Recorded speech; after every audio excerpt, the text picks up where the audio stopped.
하나님 말씀은 사무엘상 15장 16절에서 23절까지입니다. 우리 같이 한 목소리로 함께 읽겠습니다. 사무엘이 사울에게 이르되 가만히 계시옵소서. 간밤에 여호와께서 내게 이르신 것을 왕에게 말하리이다 하니 그가 이르되 말씀하소서. 사무엘이 이르되 왕이 스스로 작게 여길 그때에 이스라엘 지파의 머리가 되지 아니하셨나이까. 여호와께서 왕에게 기름을 부어 이스라엘 왕을 삼으시고 또 여호와께서 왕을 길로 보내시며 이르시기를 가서 죄인 아말렉 사람을 진멸하되 다 없어지기까지 치라 하셨거늘 어찌하여 왕이 여호와의 목소리를 청종하지 아니하고 탈취하기에만 급하여 여호와께서 악하게 여기시는 일을 행하였나이까. 사울이 사무엘에게 이르되 나는 실로 여호와의 목소리를 청종하여 여호와께서 보내신 길로 가서 아말렉 왕 아각을 끌어왔고 아말렉 사람들을 진멸하였으나 다만 백성이 그 마땅히 멸할 것 중에서 가장 좋은 것으로 길갈에서 당신의 하나님 여호와께 제사하려고 양과 소를 끌어왔나이다 하는지라. 사무엘이 이르되 여호와께서 번제와 다른 제사를 그의 목소리를 청종하는 것을 좋아하심같이 좋아하시겠나이까. 순종이 제사보다 낫고 듣는 것이 숫양의 기름보다 나으니 이는 거역하는 것은 점치는 죄와 같고 완고한 것은 사신 우상에게 절하는 죄와 같음이라. 왕이 여호와의 말씀을 버렸으므로 여호와께서도 왕을 버려 왕이 되지 못하게 하셨나이다 하니. 아멘. 사무엘이 이제 하나님의 말씀을 온전히 순종하지 못한 사울을 문책합니다. 그거에 대해서 이제 사울이 자신의 입장을 이제 변호하고 그것에 대해 사무엘이 교훈을 주는 그런 방식으로 이 대화로 구성이 되어 있습니다. 먼저 사무엘은 어떻게 사울이 왕이 되었던가를 가르쳐 주는데 16절에 가만히 계시옵소서라고 하는 이 말은 중단할 것을 촉구하는 말입니다. 이제 그만하시지요. 이제 그만하십시오 라고 하는 그런 의미입니다. 그러니까 지금 반복된 사울의 불순종, 반복된 여호와의 말씀이 아니라 자기 원하는 대로 행하고 있는 그 사울의 그런 행동을 이제는 더 이상 계속하지 말 것을 권면하는 겁니다. 이제 그만하시지요 하면서 이제 여호와의 말씀을 전합니다. 근데 여호와의 말씀을 전할 때 전한 그 내용은 그런 거죠. 사울 왕이 당신은 아주 겸손한 사람이었습니다.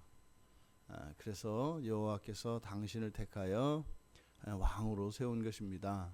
그런데 당신이 왕이 되고 권력이 점점점 강화되어지니까 당신이 그것에 따라서 교만해진 겁니다. 그걸 지금 가르쳐주고 있죠. 당신도 모르는 사이에 이렇게 당신이 교만해져서 이제는 하나님의 말씀도 온전히 순종하는 것이 아니라 당신의 생각에 옳은 대로 하나님의 말씀도 듣고 또 당신의 생각과 다르면 하나님의 말씀이 아니라 당신의 생각대로 하고 있습니다.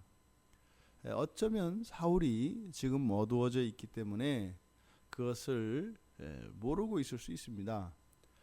그래서 지금 사무엘은 그것을 가르쳐주고 있는 거죠. 그래서 지금 이 사울이 하는 행동, 이런 행동을 19절에서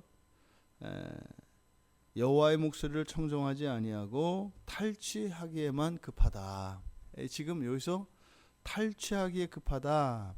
요 말이 이제 무슨 말 그대로 직역을 하면 무슨 말이냐면 새가 그러니까 이제 새가 먹이를 딱 발견하고 그 먹이를 잡아먹기 위해서 그 먹이를 향해서 날아가는 거 있지 않습니까? 그때는 다른 생각이 없죠. 그 먹이 하나에만 온 마음이 다 쏠려서 그 먹이를 향해서 막 그 전력 질주해서 날아가는 그 새의 모습, 그것이 여기서 이제 탈취하기만 급하다라고 하는 말입니다. 그러니까 여호와의 말씀과, 그러니까 사울의 행동과 여호와의 말씀을 마치 그 먹이 하나만에 온 신경을 다 쓰고 지금 날아서 잡아먹으려고 날아가는 그 새의 모습을 사울의 모습과 같이 여기는 겁니다. 그런데요, 사실은 그 먹이가 사냥꾼이 사냥하기 위해서 덫으로 놓은 것이라면 거기 가서는 안 되는 거죠. 지금 사무엘이 사울에게 그런 심정으로 이야기하고 있습니다. 그러니까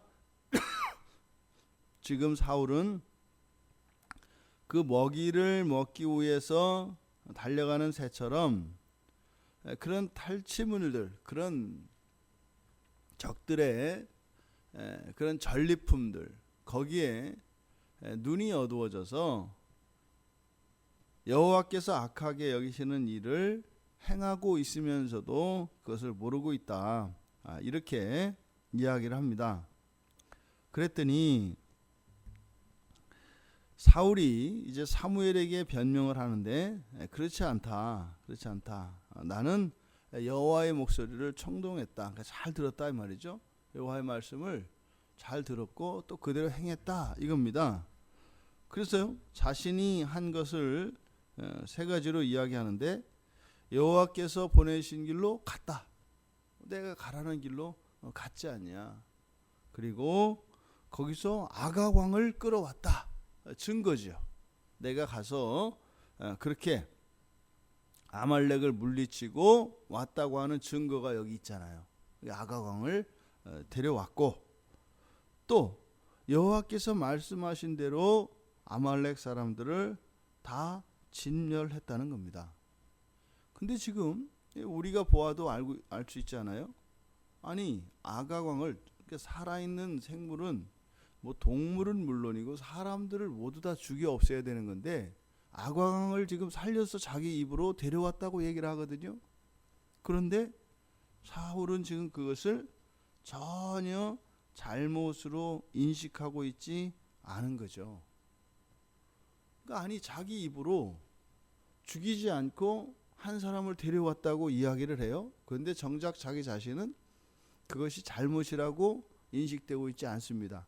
이건 지금 헤렘 전쟁이기 때문에 모든 생명을 완전히 다 죽여 없애야 된다고 그랬는데, 자기 입으로 한 사람을 죽이지 않고 데려왔다고 이야기를 하면서 온전히 헤렘 전쟁을 수행했다, 이렇게 얘기하는 거죠. 그러니까 이거는 지금 사울이 거짓말하는 게 아니죠. 그러니까 사울의 입장에서는, 사울의 생각으로는 지금 이 아각 왕을 데려온 것은 여호와께서 죽여 없애라고 하셨던 그 명령을 어긴 것이 아니라 오히려 무엇이에요? 자신이 그렇게 했다고 하는 증거로 아각을 데리고 온 거다, 이 말입니다. 그러니까 사울에게 있어서 이 아각은 죽여야 할 사람을 죽이지 않고 데려온 것이 아니라 다른 사람들을 다 죽이고 요 한 사람을 데려왔으니까 다른 사람을 다 죽였다고 하는 증거로 이 아각을 여기고 있는 겁니다. 그러니까요, 사울에게는 이 아각을 살려서 끌고 온 것이 여호와의 말씀대로 전부 다 죽여 없앤 것보다 더 큰 순종이고 또 그 순종의 증거다, 이 말입니다. 그러니까 사울은 답답할 수밖에 없죠. 바로 그거, 내가 바로 지금 사무엘 당신이 하는 얘기, 내가 바로 하고 싶은 게 그거다. 내가 바로 그렇게 했다고 하는 증거로 아각을 데려왔지 않느냐, 이렇게 이야기를 하고 있습니다. 그러면서 이제 인정을 하는 게 하나 있어요. 21절에 보니까 다만 이렇게 얘기해요. 다만. 그러니까 뭐예요? 나도 사실은 잘못이 있기는 있다. 있긴 있다. 왜요? 그러니까 백성이 마땅히 멸할 것 중에서 끌고 온 양과 소가 있어요. 그러니까 당신이 나에게 책임이 있다고 또 여호와의 말씀을 불순종했다고 이야기를 자꾸 하시는데 내가 가만히 생각해 보니까 그럴 만한 거리는 있다. 저 소하고 양 그래 저 있다. 그런데 사실은 그것도 나와는 상관없는 거다. 수많은 그 병사들 그 백성들이 그거 가져온 거를 내가 어떻게 하냐. 나와는 상관없이 백성들이 가져온 거다. 그러니까 책임을 또 백성들에게 전가를 합니다. 그리고 나서 백성들의 잘못이기도 한데 또 하나 뭐예요? 그 가져온 것도 보니까 내가 그래서 그 벌하려고 그랬더니 백성들이 가져온 게 자기들이 먹으려고 가져온 게 아니었더라. 당신의 하나님 여호와께 제사를 드리려고 보니까 또 제일 좋은 걸로 그렇게 가지고 왔더라. 그러니까 지금 사울이 사무엘에게 하고 싶은 말은 뭐겠어요? 내 잘못도 아니고 그것도 보니까 뭐 쟤네들이 먹으려고 그런 것도 아니고 당신의 하나님 여호와께 제사 드리려고 가져왔는데 어차피 여호와께 드리는 거니까 그것을 진멸하지 않았다고 할 수 있냐? 그럴 수 없지 않느냐? 어차피 여호와를 위해서 가져온 건데 지금 사울의 생각이 어떠한 것인지 우리가 알 수 있습니다. 지금 그러니까 사울의 말하는 것은 알아들을 수가 있어요. 그에게 있는 이런 종교적 열심과 또 이러한 일들이 하나님의 영광을 위하여 드리는 것이라면 그것이 방법은 조금 다를지라도 어차피 여호와의 말씀에 순종하는 것과 다르지 않겠느냐. 그러니까 동일시하고 있는 거죠. 그러니까요. 내 뜻이 좋으면 다 좋은 거 아니냐. 마음이 참 착하지 않냐. 그런 의도로 한 거라면 다 용납할 수 있는 게 아니냐. 이렇게 사울이 이야기하는 겁니다. 그런 사울에게 사무엘이 가르침을 줍니다. 주시는 말씀이 뭐예요? 여호와께서는 이런 번제나 제사보다 그의 목소리를 청종하는 것, 듣는 거죠. 그러니까 하나님 말씀 듣는 것을 오히려 제사 드리는 것보다 더 기뻐하신다. 순종, 제사 드리는 것보다 순종이 더 낫다. 그리고 수량의 기름보다 듣는 것이 더 낫다. 여기서 지금 사무엘이 주는 이 가르침은 제사 자체를 부정하는 것은 아닙니다. 이게 이제 잘못 넘어가면 이제 그렇게 된다 이 말이죠. 그러니까 그렇구나. 제사는 그냥 형식이구나. 오늘날 우리들이 이제 예배를 드리거나 또 우리 신앙의 의무들이나 이런 것들은 그건 구원과 상관이 없어. 뭐 그거 한다고 구원을 받고 안 받는 게 아니지. 이렇게 하면서 그런 형식들을 다 없애버리고 심지어는 교회 자체도 인정하지 않는 오래된 일입니다. 오래된. 그러니까 교회 안에는 끊임없는 부정과 부패가 있었고 탐욕이 있었고 늘 그래왔죠. 그것에 대한 반작용이 뭐냐면 교회를 인정하지 않는 겁니다. 그러니까 교회는 없어도 된다는 거죠. 여기서 지금 사무엘이 가르쳐주는 이 교훈은 제사는 뭐 이것보다 낫지 않다. 뭐예요? 똑바로 사는 것보다 똑바로 사는 것이 이렇게 신앙생활 열심히 하고 종교적인 실천을 하는 것보다 훨씬 더 우월하다. 그래서 이렇게 우리들의 행실과 이런 종교적인 실천과 의무들과 이런 의전들을 서로 대립관계로 보아서는 안 되는 것입니다. 여기서 지금 사무엘이 강조하고자 하는 것은 무엇이에요? 온전한 것을 이야기하죠. 그래서 지금 사무엘이 이 말을 진술할 때 순종, 청종 이런 것보다 앞에 여호와께 번제, 이 번제를 문장의 앞으로 두어서 강조합니다. 그러니까 번제와 제사를 문장의 앞으로 끌어내서 이걸 강조함으로써 제사와 번제 자체가 무익한 것이다 라고 하는 것을 얘기하는 게 아니라 제사를 하나님께 여호와 하나님께 드리되 순종이 없는 제사를 드린다면 그것은 올바른 제사가 아니다 라는 거죠. 하나님께 드리는 그 제사에는 순종이 동반되어야 한다라고 하는, 그래서 온전한 제사에 대한 가르침이지 제사와 행실을 서로 비교하는 것은 아니다. 여호와 하나님께서는 우리들에게 단지 무엇을 받으시고자 하시는 하나님이 아니시죠. 하나님이 주신 모든 말씀은 이 땅을 살아가는 사람들의 선과 유익을 위한 것입니다. 하나님을 위한 것이 아니죠. 제사 또한 마찬가지입니다. 우리가 하나님께 예배하고 제사하는 이런 일들 또한 우리가 일반적으로 가지고 있는 이런 미신적인 그런 제사와 완전히 구별되는 것입니다. 기독교 외에 다른 모든 종교에서 일어나는 제사와 이런 종교 의식들은 그 신을 위하여 드리는 행위입니다. 그 목적 자체가 물론 그것으로 인한 반대급부가 약속되어 있죠. 다른 종교에서도 귀신을 달래면 그 귀신이 뭐 이렇게 평안하게 해준다, 복을 준다, 이런 반대급부가 없는 것은 아닙니다만 1차적인 목적은 그 신을 달래기 위한 것입니다. 그 노를 누그러뜨리고 그 마음을 즐겁게 해주어서 거기에서 어떠한 유익 또 그로 말미암아 어떠한 피해가 자기의 인생 안에 들어오지 못하도록 하려고 하는 목적입니다. 그러니까 뭐예요? 신도 좋고 나도 좋고 이런 개념이지요. 그런데 이 기독교 안에서 드려지는 이 모든 종교 의식과 의전들 그리고 이러한 말씀들은 순전히 100% 우리들을 위한 것들입니다. 왜요? 하나님은 필요한 게 없는 분이시기 때문에 그래요.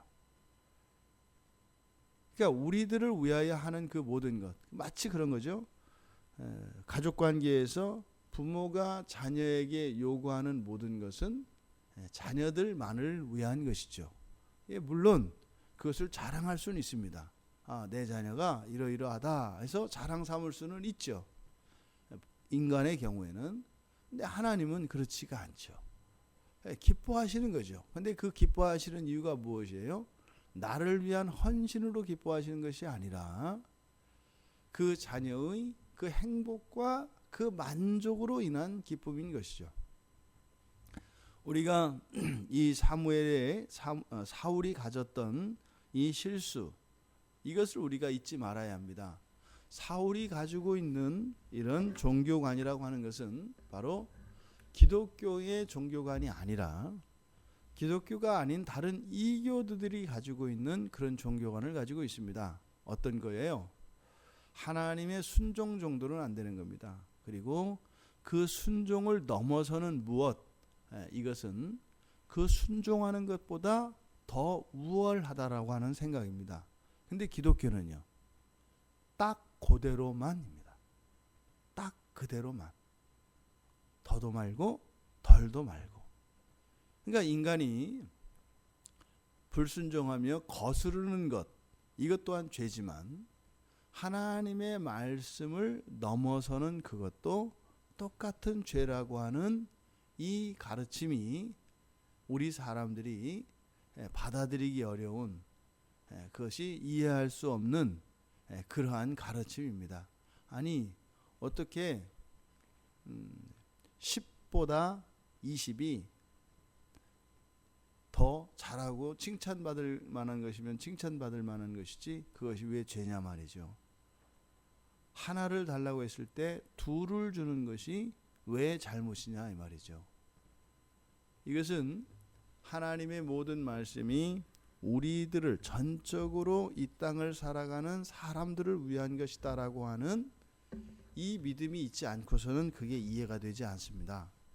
하나님이 우리들에게 요구하시는 것은 무엇이에요? 하나님이 우리에게 주신 것 중에 우리들이 할 수 있는 그 한계치입니다. 넘어서는 것은 무엇입니까? 그것은 공로가 되어버립니다.